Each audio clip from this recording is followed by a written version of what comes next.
விஜயுடைய கடைசி படமான ஜனநாயகன் படத்திற்கு சான்றிதழை கொடுங்க அப்படின்னு சொல்லி காலையில ஒரு தீர்ப்பு வெளியாகுது. தீர்ப்பு வெளியான உடனேயே ஒன்றிய அரசு மேல்முறையீடு பண்றாங்க. மேல்முறையீடு பண்ண வழக்கு என்பது தலைமை நீதிபதி அமர்வுக்கு வரும்போது விஜயை கண்டித்து சில வார்த்தைகளை தலைமை நீதிபதி அவர்கள் பேசியிருக்கிறார்.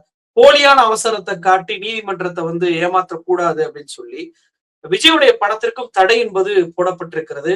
21ஆம் தேதி தான் அந்த வழக்கை நாங்க எடுத்து அடுத்து விசாரிப்போம் அப்படின்னு சொல்லி தள்ளி வச்சிருக்கிறாங்க. என்ன நடந்துச்சு கோர்ட்ல கொஞ்சம் விரிவா சொல்லுங்க.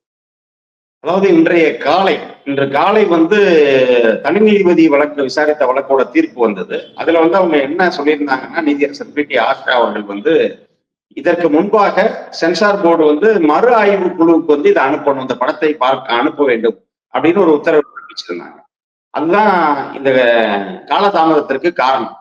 அப்போ அந்த மறு ஆய்வு குழுவுக்கு இந்த படத்தை அனுப்ப வேண்டும் என்கிற உத்தரவை ரத்து செய்து இந்த படத்துக்கு யுஏ சான்றிதழ் வழங்கி அவங்க ஒரு தீர்ப்பை அளித்தார்.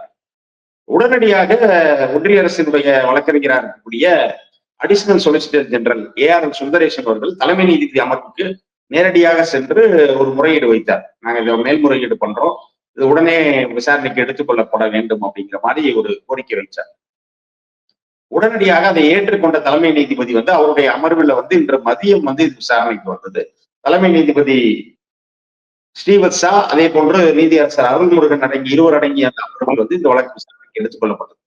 இதுல என்ன சென்சார் போர்டு சொன்னாங்க அப்படின்னா, இந்த தனி நீதிபதி இந்த வழக்கில் சென்சார் போர்டுக்கு அவர்களுடைய தரப்பை சொல்வதற்கு கால அவகாசமே கொடுக்கல அப்படிங்கிற ஒரு வாதத்தை முன்வைத்தார்.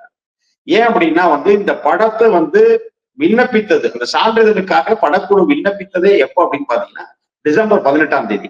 நீங்க பட வெளியீடுன்னு முடிவு பண்ணி ஒரு மாத கால அவகாசம் கூட இல்லாத ஒரு நிலையில இவங்க படத்துக்கு சர்டிபிகேட்டுக்கு விண்ணப்பிச்சதே டிசம்பர் 18. அதே போல படத்தை பார்த்து விட்டு மறு ஆய்வு குழு பார்க்கணும்னு நாங்க ஒரு முடிவு எடுக்கிறோம். படத்தை பார்த்த குழு உறுப்பினர் ஒருவரே ஆட்சேபம் தெரிவிக்கிறார். அப்ப அவர் கொடுத்த புகாரின் அடிப்படையில் இது மறு ஆய்வு குழுவுக்கு அனுப்பப்பட வேண்டும் அப்படின்னு ஒரு முடிவு இவங்க எடுக்கிறாங்க. அப்படி மறு ஆய்வு குழுவுக்கு அனுப்பப்பட்டிருக்கிற நிலையில் ஜனவரி 5ஆம் தேதி இவங்க உயர்நீதிமன்றத்துக்கு ஒரு ரிட் வழக்கு தாக்கல் பண்றாங்க. அப்படி தாக்கல் செய்யப்பட்ட உடனே அடுத்த நாள் 6ஆம் தேதியே அது விசாரணைக்கு எடுத்துக்கொள்ளப்பட்டு தணிக்கை குழு நீங்க நாளைக்கே உங்களுடைய சைட்ல இருக்கக்கூடிய ஆவணங்கள் எல்லாம் கொடுக்கணும்ன்றாங்க. அப்ப ஜனவரி 7ஆம் தேதி நாங்கள் ஆவணங்களை எல்லாம் கொடுத்த பிறகு அன்றே விசாரணையை முடித்து விட்டு தீர்ப்பை ஒத்தி வைத்தார்கள். ஜனவரி 9ஆம் தேதி தீர்ப்பு வழங்கப்பட்டிருக்கிறது. அப்போ இதுல எங்களுடைய தரப்பை விவரிப்பதற்கு எங்களுக்கு போதிய அவகாசம் அளிக்கப்படவில்லை அப்படிங்கிற ஒரு வாதத்தை சென்சார் போர்டு முன்வைத்தது. அப்ப இதுல என்ன உடனேதான் தலைமை நீதிபதி என்ன சொல்றாங்க அப்படின்னா, இப்போ நீங்க ஒரு படக்குழு நீங்களா ஒரு தேதியை அறிவிச்சிருக்கீங்க. இப்ப பொங்கலுக்கு படம் ரிலீஸ் ஆகுதுன்னு நீங்க சொல்லிட்டு நீங்க ஏன் தாமதமா சென்சார் போர்டுக்கு வர்றீங்க? உங்களுடைய அவசரத்தை ஏன் இங்க காமிக்கிறீங்க? இப்ப நீங்க உடனே நான் தேதி அறிவிச்சிட்டேன் எனக்கு கொடு அப்படின்னு கேட்கறதுக்கு இல்லை. ஏன்னா நீங்க முதல் ஒரு படம் சென்சார் போர்டுக்கு அனுப்பி படம் ஒப்புதல் அளிக்கப்பட்ட பிறகுதான் நீங்க ரிலீஸ் தேதியே சொல்லணும். நீங்களா ரிலீஸ் தேதியை சொல்லிட்டு நீங்க கொடுத்தீங்கன்னா அதுல என்ன அர்த்தம் இருக்கு அப்படிங்கிற மாதிரியான ஒரு வார்த்தையை பயன்படுத்தியிருப்பாங்க. இன்னொன்று பாத்தீங்கன்னா, தனி நீதிபதி பி டி ஆஷா அவர்கள் கொடுத்த தீர்ப்பிலேயே சில சிக்கல்கள் இருக்கிறது. என்ன அப்படின்னா, அவங்க இந்த தணிக்கை வாரியத்தினுடைய தலைவருடைய அதிகாரத்தை பற்றி எல்லாம் அந்த தீர்ப்புல சொல்லியிருக்காங்க. ஏன்னா நீங்க படம் பார்த்த பிறகு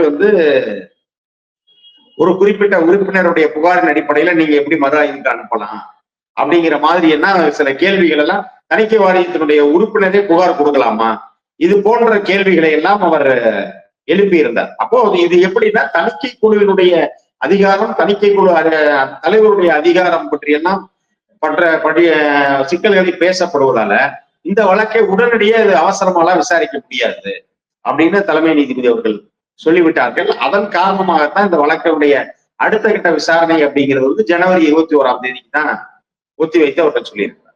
இப்ப தணிக்கை குழு அவங்க சான்றிதழ் கொடுத்தாதான் படம் ரிலீஸ் ஆகும் அப்படின்றப்போ, இப்ப கோர்ட் தள்ளி வச்சாலும் கூட அது வரைக்கும் சான்றிதழை கொடுக்கல அப்படின்னா மீண்டும் படம் தள்ளி போவதற்கான வாய்ப்பு இல்லையா? இப்போ ஏப்ரல் மாதம் பாத்தீங்கன்னா தேர்தல் வந்துருமே, மார்ச் மாதமே தேர்தல் நடைமுறையை கொண்டு வந்துருவாங்க அப்படின்றப்போ, இவர் படத்துல அரசியல் காட்சிகள்லாம் நிறைய வச்சிருக்கிறார் அப்படின்றப்போ தேர்தல் நெருக்க வரைக்கும் படம் வந்து தள்ளி போச்சு அப்படின்னா, இந்த படம் வந்து தேர்தல் அப்புறம் தான் ரிலீஸ் ஆகக்கூடிய ஒரு சூழ்நிலை உருவாகிராதா? இல்ல இதுல நீங்க ஒரு விஷயம் வந்து நம்ம முதல் கேள்விக்கு வந்து ஒன்லி சட்ட சிக்கல்களை பத்தி மட்டும்தான் பேசணும்.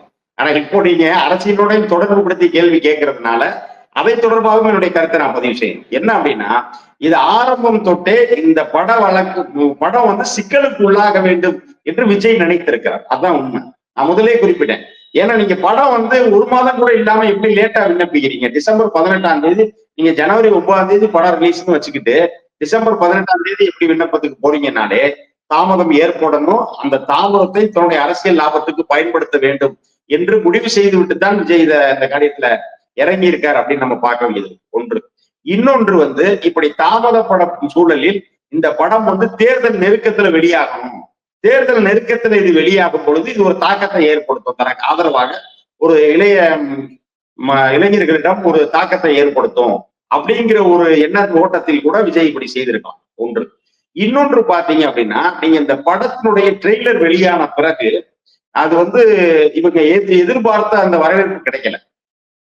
ஏன்னா அந்த ட்ரெய்லரை பார்த்த உடனே இது ஒரு தெலுங்கு படத்துடைய டப்பிங்கு, அது ரீமேக், பகவத் கேசரியோட ரீமேக் அப்படிங்கிறது எல்லாருக்கும் தெரிந்து விட்டது. ஏற்கனவே பகவத் கேசரியினுடைய காட்சிகள் எல்லாமே நமக்கு தமிழ்நாட்டில் வந்து பயங்கரமா ட்ரோல் செய்யப்பட்டது.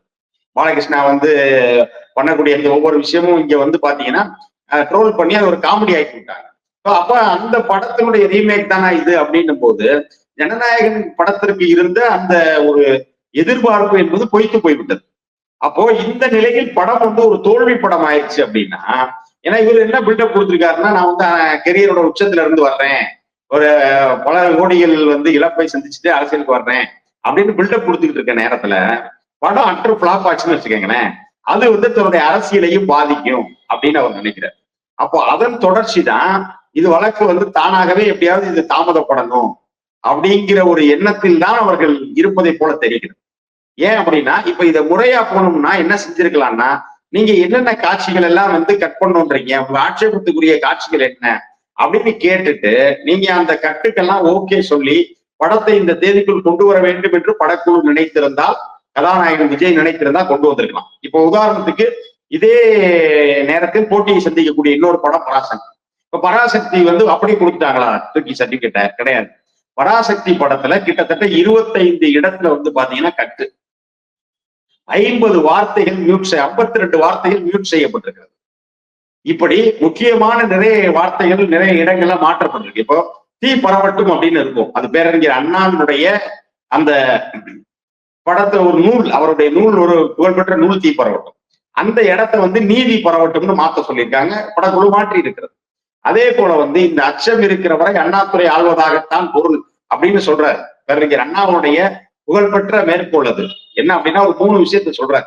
சுயமரியாதை திருமணத்தை சட்டமாக்கியது, தமிழ்நாடு என்ற இந்த மாநிலத்துக்கு தமிழ்நாடு என்று பெயர் சூட்டியது, அதே போல வந்து இருமொழி கொள்கை, இந்தியை திணிப்பை எதிர்த்து விட்டு தமிழ் ஆங்கிலம் என்ற இருமொழி கொள்கை. இந்த 3 திட்டங்களையும் எனக்கு பிறகு எத்தனை ஆண்டு காலம் கழித்து வரும் ஆட்சியாளர்கள் கூட இந்த 3ஐயும் மாற்றுவதற்கு பயப்படுகிறார்கள் என்று சொன்னால், அந்த அச்சம் இருக்கிற வரை அண்ணாதுரை ஆள்வதாகத்தான் பொருள் அப்படின்னு அண்ணா பேசிய அந்த மேற்கோள் என்பது மிக முக்கியத்துவம் வாய்ந்த ஒரு மேற்கோள். அப்ப அந்த மேற்கோள்ல வந்து முழுமையா இல்லாம இந்த வார்த்தை மட்டும் வருது படத்துல, அந்த அச்சம் இருக்கிற வரை அண்ணாதுரை ஆள்வதாகத்தான் பொருள்னு. அதை டோட்டலாவே எடுக்க சொல்லிட்டாங்க, டோட்டலாவே படத்துல இருந்து எடுத்துட்டாங்க. அதே போல வந்து என் கனவை இந்தி எரித்தது அப்படின்னு ஒரு இது வருது. அப்போ அந்த படத்தை வந்து எப்படி மாத்துறாங்கன்னா, என் ஒரே கனவை இந்தி திணிப்பு தகர்த்தது அப்படின்னு. இப்படி பல்வேறு மாறுதலை அவர்கள் ஏற்றுக்கொண்டார். அதே போல பாத்தீங்கன்னா கிட்டத்தட்ட பாத்தீங்கன்னா ஒரு 52 வினாடிகளுக்கான காட்சிகள் படத்துல இருந்து நீக்கப்பட்டிருக்கிறது. 27 வினாடி காட்சிகள் மாற்றப்பட்டிருக்கு. அப்போ இது மாதிரி அடாப்ஷனுக்கு நீங்க ஒத்து போல.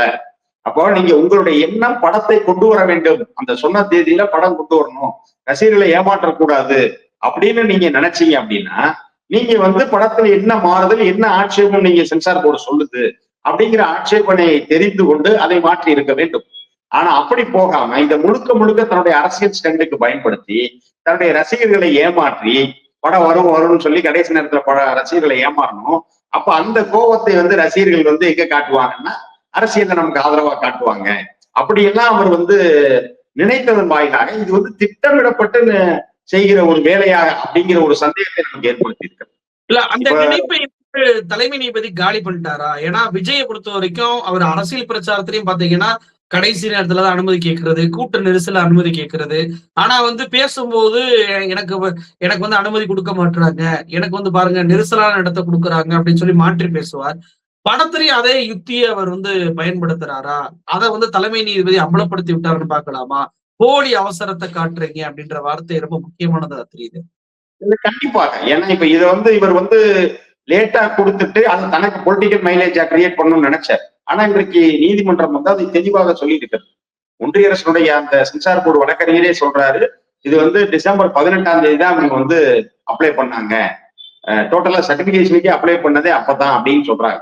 அப்போ இது வந்து மிக மிக தாமதம். ஏன்னா ஒரு ஒரு மாதம் கூட இல்லை அப்படிங்கிற நிலையில வந்து இது வேண்டுமென்றே திட்டமிட்டு செய்யப்பட்ட தாமதம் அப்படின்னாலே அவர்கள் எதற்காக இந்த வேலை அப்படிங்கறத நம்ம புரிஞ்சுக்க முடியும். இன்னொரு விஷயம் என்ன அப்படின்னா, நான் முன்னர் சொன்னதை போல இப்போ இந்த நேரத்துல அந்த பராசக்தி படத்தினுடைய அந்த பத்தி பேசணும். அவங்க எவ்வளவு வந்து சென்சார் கட்டுக்கெல்லாம் ஓகே சொல்லி படத்தை இப்ப கொண்டு வந்தாங்க. ஆனா இந்த படம் இன்றைக்கு வரவேற்பை பெற்றிருக்கிறது. அவங்க எதிர்பார்த்த இவங்க ஜனநாயகனுடைய ட்ரெய்லர் வந்து அவ்வளவு போகல. ஒரு 3 நாட்கள் அவங்க என்ன வியூஸ் போச்சோ அதை வந்து பராசக்தி ஒரே நாளில் தாண்டி விட்டது. அப்ப இவங்களுக்கு என்ன இன்னொரு அச்சம் அப்படின்னா, பராசக்தியோடு சேர்த்து படம் வந்துச்சுன்னா நம்ம வந்து இந்த காம்படிஷன்ல தாக்கு பிடிக்க முடியாது என்று தெரிந்து கொண்டு இதை தாமதம் செய்வதன் வாயிலாக நீங்க எவ்வளவு நல்ல படம்னாலுமே பாத்தீங்கன்னா 1 வாரம் 10 நாள் தான் தியேட்டர் வந்து ஹவுஸ்ஃபுல்லா இருக்கும். அப்போ இந்த 1 வாரம் 10 நாள் வந்து ஓடிடட்டும் பராசக்தி, அதுக்கப்புறம் நம்ம லேட்டா கொண்டு வந்தா மொக்க படம்னாலும் பாக்குறதுக்கு ஏதோ வருவாங்க, ஏதோ ஒரு படம் இருக்குல்லன்னு வருவாங்க அப்படின்னு தன்னுடைய மார்க்கெட்டை வந்து அப்படியாவது ஸ்டெபிலைஸ் பண்ணிக்கலாம். ஒரு தோல்வி படம் என்கிற ஒரு பிம்பம் வந்து நம்ம மேல் விழாமல் இருக்கும் அப்படிங்கிறதுக்காகவும் அவர் இந்த வேலையை செஞ்சிருக்காரு. இப்ப இவ்வளவு சிக்கல்கள் வருதுல, முதல்ல சென்சார் போர்டு பிரச்சனை பண்றாங்க. அதன் பின்பு இப்ப கோர்ட்ல வந்து கேஸ் வந்து இழுத்தடிக்கக்கூடிய வாய்ப்பு வந்து இப்ப 21ஆம் தேதி தான் கேஸே வருது அப்படின்றப்போ, அப்பயும் படம் வந்து ரிலீஸ் ஆகுமான்றது சந்தேகமாயிருச்சு. விஜய் வந்து எதுவுமே பேசாம இருக்கிறாரு. ஏன்? அவருடைய அமைதி எதை காட்டுது? இல்ல இது வந்து ஒருவேளை censor board CBFC, censor board for film certification வந்து தமிழ்நாடு அரசனுடைய ஆளுகைக்கு உட்பட்டு இருக்குமே ஆனால் விஜய் பேசுவாரு. அது வந்து ஒன்றிய அரசினுடைய ஆளுகைக்கு இருக்கும்போது அவரால் எப்படி பேச முடியும்? கிட்டத்தட்ட வந்து ஒரு தலைவா பட வெளியீட்டின் போது ஜெயலலிதா முன்னாடியாவது கையை கட்டிட்டாவது பேசினார். ஆனா இப்போ வந்து வாயை கூட திறக்க முடியாத ஒரு நிலைக்கு ஆளாக்கி இருக்கிறார். ஒன்று. இன்னொன்று வந்து இந்த இடத்துல சம்பந்தமே இல்லாம அவருடைய தற்கொலை ரசிகர்கள் என்ன பண்றாங்கன்னா திமுகவையும் திமுக அரசையும் தாக்கி கொண்டிருக்கிறார். இதனாலதான் அவங்களை நம்ம தற்கொலைன்னு சொல்ல வேண்டியது இருக்கு. ஏன்னா குறைந்தபட்ச ஒரு பொது அறிவு கூட இல்லை. நீங்க சிபிஎஸ்சி எஃப்சி வந்து ஒன்றிய அரசுடைய கட்டுப்பாட்டில் இருக்கக்கூடிய ஒரு அமைப்பு, அதுக்கும் மாநில அரசுக்கும் சம்பந்தம் இல்லைங்கிற ஒரு சாதாரணமான ஒரு பொது அறிவு கூட இல்லாம இந்த விவகாரத்திலும் வந்து திமுகவை குறை சொல்லுவது. இன்னொன்று வந்து அதாவது இன்னொரு படம் வந்து தன் படத்தின் சூழல் சேர்ந்து வெளியாகுதுங்கிறதே அவங்களால ஜீரணிச்சுக்க முடியல. ஏன்னா இது வந்து எங்களோட கடைசி படம்ல இந்த நேரத்துல ஏன் வந்து பராசக்தி வருது அப்படின்னு கேட்கிறாங்க. இப்ப ஒரு பொங்கல் தினம், இப்ப நம்ம எல்லாம் வந்து ஒரு 10 ஆண்டுகளுக்கு முன்பாக எல்லாம் பாத்தீங்கன்னா தீபாவளி பொங்கல்னா 10-20 படங்கள் வரும். அப்படிலாம் பார்த்திருக்கோம். இப்போ ரஜினிகாந்த் அவர்களுடைய தளபதி படமும் கமலுடைய குணா படமும் ஒரே நாள்ல வந்துச்சு. இது மாதிரி எத்தனையோ உதாரணங்களை சொல்ல முடியும். ஏன்னா பண்டிகை நேரங்களில் தான் சினிமா வந்து வெளியீடு இருக்கும். அதை விட்டுவிட்டு இவங்க எப்படி பராசக்தி இதே டேட்ல வரலாம், இது திமுகவோட சதி அப்படின்னு சொல்றாங்க. ஆக அவர்களுக்கு வந்து என்னன்னா எல்லாமே வந்து தனியா அவர்கள் கையிலே வந்து எடுத்துக்க கரங்களில் ஒரு வெற்றி அப்படிங்கிறத அவங்க கையில எடுத்து கொடுத்துடணும், ஒரு போட்டியே சந்திக்காம நம்ம ஜெயிக்கணும் அப்படிங்கிற ஒரு எண்ணத்தில் தான் அவர்கள் இருக்கிறார்களே தவிர களத்தினுடைய யதார்த்தத்தை புரிந்து கொள்பவர்களாக அவரும் அவருடைய ரசிகர்களோ இல்லை. அந்த முதிர்ச்சி, ஏன்னா இது போன்ற ஒரு சூழல்ல சிவகார்த்திகேயன் எப்படி அதை கையாளுறாரு அப்படின்னு பாத்தீங்கன்னா இந்த 2 படங்களுக்கான போட்டி தொடர்பு அவரிடம் ஒரு கேள்வி கேட்க போது அவர் மிக அருமையான முதிர்ச்சியோட ஒரு பதில் சொல்றாரு. ஆனா அந்த முதிர்ச்சி ஏறத்தாழ சிவகார்த்திகேயனுடைய திரைத்துறை அனுபவத்தின் 2 மடங்குக்கு மேலாக இருக்கக்கூடிய விஜயிடம் அந்த முதிர்ச்சி இல்லை. ஆனா விஜய் ரசிகர்கள் என்ன சொல்றாங்கன்னா, பராசக்தி படத்திற்கு மட்டும் சான்றிதழ் கிடைக்குது, அவங்க திமுக பேக் பண்ணி இருக்கக்கூடிய படம்ன்றதுனாலதான் அது கிடைக்குது. ஆனா பாருங்க வந்துட்டு ஜனநாயகத்திற்கு இவ்வளவு நெருக்கடி கொடுக்குறாங்க, அப்ப இனிமே எங்களை பாஜக பி டீம்னு சொல்லாதீங்க, பாருங்க திமுக பாஜக கள்ள கூட்டணி அம்பலமாயிருச்சு, அதனாலதான் பராசக்திக்கு மட்டும் அனுமதி அப்படின்ற வார்த்தையை பயன்படுத்துறாங்களே. இல்ல அதனால்தான் நான் மிக தெளிவா சொன்னேன் பராசக்தி எப்படி வெளிவந்தது அப்படின்னு. பராசக்தி வந்து கிட்டத்தட்ட கடிச்சு கொதறியிருக்காங்க. அத்தனையும் தாண்டி படம் வருகிறது, அத்தனையும் தாண்டி அவர் மக்கள் ஆதரவை பெறப்போகிறது, பெற்றிருக்கிறது ட்ரெய்லர் வந்த வரைக்கும். ஆனா உங்கள்கிட்ட வந்து அந்த வெளிப்படைத்தன்மையே முதல்ல இல்லையே. இப்ப நீங்க வந்து சரியான நேரத்துக்கு போகணும், இல்ல அவர்கள் கூறுகிற ஆட்சேபத்தை ஏற்றுக்கொள்ளணும். இது எல்லாம் செஞ்சுதான் நீங்க வெளியீடு வர முடியும் ஒன்று. இன்னொன்று வந்து இப்ப நீங்க நேரடியா பி டீமா அப்படின்னு கேட்டதுக்காக சொல்லுகிறேன். இப்போதும் வந்து விஜயும் பாஜகவும் சேர்ந்து செய்திருக்கிற திட்டம் தான் ஜனநாயகனுடைய தாமதம் அப்படின்னு நான் சொல்லுவேன். ஏன் அப்படின்னா விஜய் வந்து இவ்வளவு நெருக்கடிக்கு உள்ளாக்கப்படுவதாக காட்டணும். அப்பதான் விஜய் வந்து பாஜகவை எதிர்க்கிறார், பாஜக விஜயை குறிவைக்குது, இப்படியெல்லாம் சொல்லுவதன் வாயிலாக பாஜகவுக்கு எதிரான சிறுபான்மையினர் வாக்குகளை விஜயை நோக்கி நகர்த்துவதுதான் திட்டம், வேற ஒண்ணுமே இல்லை. அதுக்காகத்தான் இவர்கள் இந்த வேலையை பார்க்கிறார்கள் ஒன்று. இன்னொன்று வந்து பாத்தீங்க அப்படின்னா இதன் மூலமாக ஜனநாயகனுக்கு நெருக்கடி கொடுக்கப்பட்டிருக்கு. ஏன்னா படம் அற்றுப்புலா வேஸ்ட் படம்ன்றது ட்ரெய்லர்லயே தெரிஞ்சுக்கிட்டாங்க. அப்போ இதன் போல ஒரு செயற்கையான ஒரு ஹைப்பை வந்து படத்துக்கு கிரியேட் பண்றாங்க. அதாவது இந்த படம் வந்து இவ்வளவு தடுக்கிறாங்கன்னு சென்சார் போர்டியே எவ்வளவு சொல்லுது, அப்ப படத்துல ஏதோ இருக்கு என்பதை போன்ற ஒரு செயற்கையான ஒரு ஆதரவு ஓட்டம், என்ன ஓட்டத்தை ஏற்படுத்த நினைக்கிறார். அதுதான். அப்போ இதை அவர்கள் செய்ய நினைப்பதே பாத்தீங்க அப்படின்னா ஒன்றிய அரசுக்கு ஆதரவாக இருக்கிற விஜய்க்கும் ஒன்றிய அரசுக்குமான அந்த தொடர்பு தான் இதிலும் வருகிறது. இல்ல அப்படின்னா நீங்க முதல்ல கேட்ட மாதிரி ஏன் இன்னைக்கு வரைக்கும் அவர் ஒன்றிய அரசை நோக்கி எந்த கேள்வியுமே கேட்கல. இந்த சென்சார் போர்டு பிரச்சனை பற்றி விஜய் வாய் திறந்திருக்கிறாரா இது வரைக்கும்? வேற எதுக்கும் வாய் திறக்கல. ரைட்டு, திருப்பரங்குன்ற பிரச்சனைக்கு வாய் திறக்கல, வேற ஒன்றிய அரசை எதிர்த்து வேற எந்த விஷயத்துக்கு அவர் வாய் திறக்கல.